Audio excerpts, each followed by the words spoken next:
La plus grande tragédie de la science est qu'elle ne peut jamais être remise en question. Ces mots résonnent dans l'esprit de ceux qui ont étudié Albert Einstein. En 2023, son nom refait surface dans une controverse, non pas pour des célébrations, mais pour la reconnaissance de ses idées. Depuis son article de 1905, qui a redéfini la relativité, Einstein a été à la fois un génie acclamé et un outsider. Ses théories, audacieuses pour l'époque, furent accueillies avec scepticisme. Cette lutte pour la validation scientifique est enracinée dans un contexte où la physique était un tournant. Les débats sur la relativité continuent de provoquer des divisions en 2023. Le prix Nobel, décerné en 1921 pour ses contributions à la théorie photoélectrique, est devenu source de tension. Certains contestent cette reconnaissance, arguant que ces théories sur la relativité restent imparfaitement comprises. Comment un homme dont les idées ont bouleversé le paysage scientifique peut-il être sujet à controverse?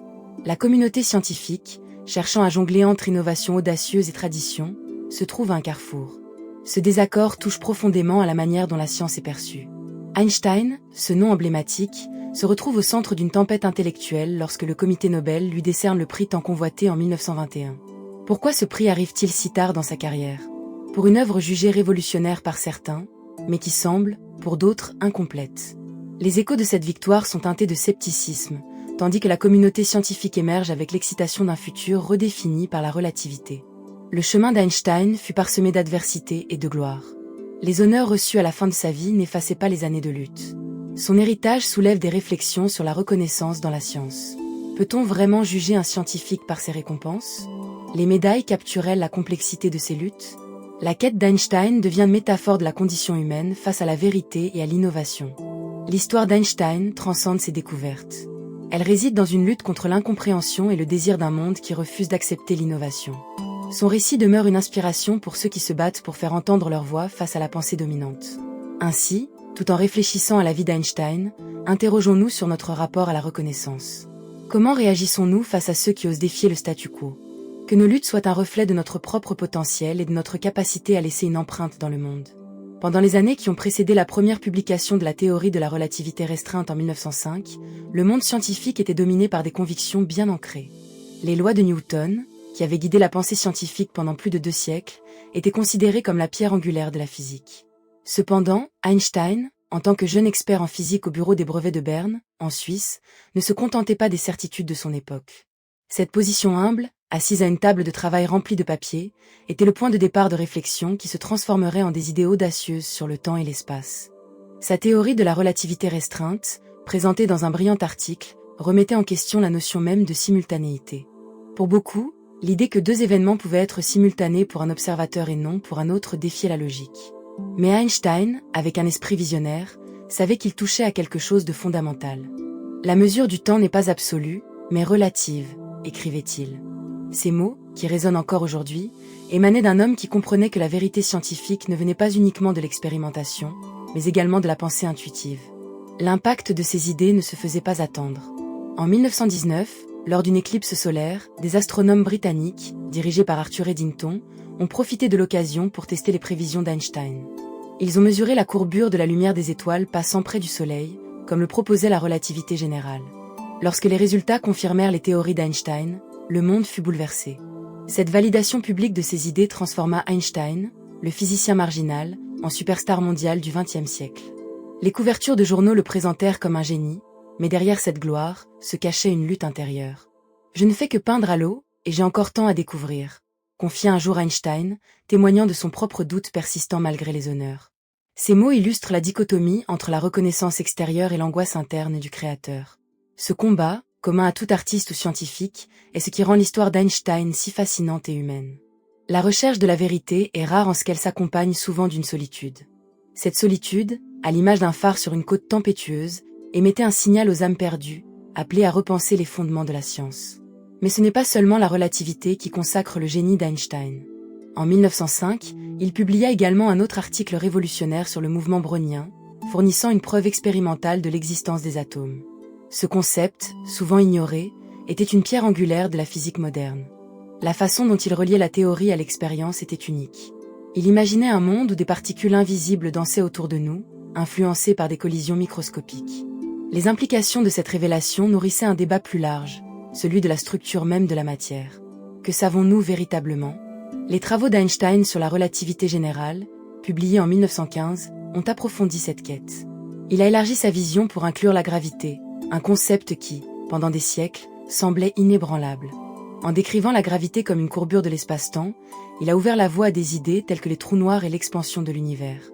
Dans ces nouveaux paradigmes, l'univers était désormais un tissu vivant, souple et dynamique, en constante évolution. Lorsqu'il déclarait que la gravité n'est pas une force, mais une déformation de l'espace, il redéfinissait non seulement la physique, mais notre place dans le cosmos. Pourtant, malgré ce succès, les années 1920 furent marquées par un climat d'hostilité croissante à son égard, particulièrement dans son pays natal, l'Allemagne.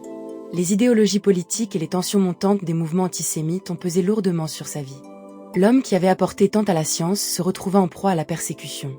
En 1933, lorsqu'Hitler accéda au pouvoir, il fut contraint de fuir. Son nom, auparavant célébré, était désormais associé à une figure haïe par certains. Au cœur de ses expériences de vie les plus sombres, il écrivait à ses amis, exprimant sa tristesse. La science ne connaît pas de patrie. Elle est l'héritage de l'humanité. L'exil à Princeton, où il passera le reste de sa vie, représentait un refuge, mais également une solitude nouvelle. Il était entouré de collègues, mais il ressentait l'absence de sa patrie, de ses racines.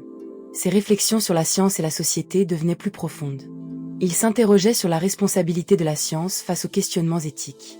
Comment une vérité objective pouvait-elle coexister avec des réalités subjectives si tragiques?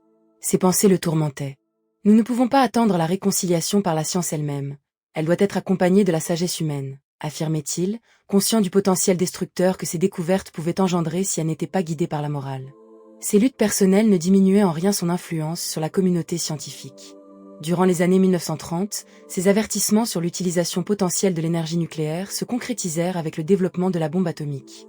Ses préoccupations furent ignorées, mais il savait que cette puissance destructrice pouvait bouleverser le cours de l'humanité. Dans une lettre adressée à Franklin D. Roosevelt en 1939, il attirait l'attention sur les implications de la fission nucléaire, préfigurant les conséquences cataclysmiques d'un conflit armé utilisant cette technologie. Un projet d'une telle ampleur sera inéluctable si nous n'agissons pas, insistait-il, illustrant encore une fois son rôle de visionnaire et son souci pour l'humanité. Lorsqu'il reçut le prix Nobel en 1921, il était un homme à la croisée des chemins. Le monde l'admirait, mais il avait un bilan mitigé. Malgré la reconnaissance, il ressentait le poids de l'histoire et de ses échecs.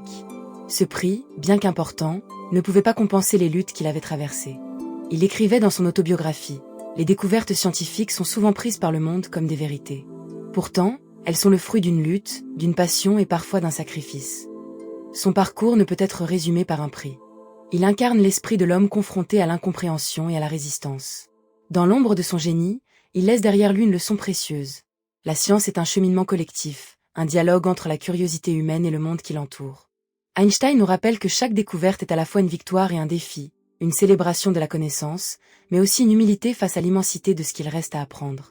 La quête d'Einstein, bien plus qu'une simple recherche de reconnaissance, représente une lutte plus vaste.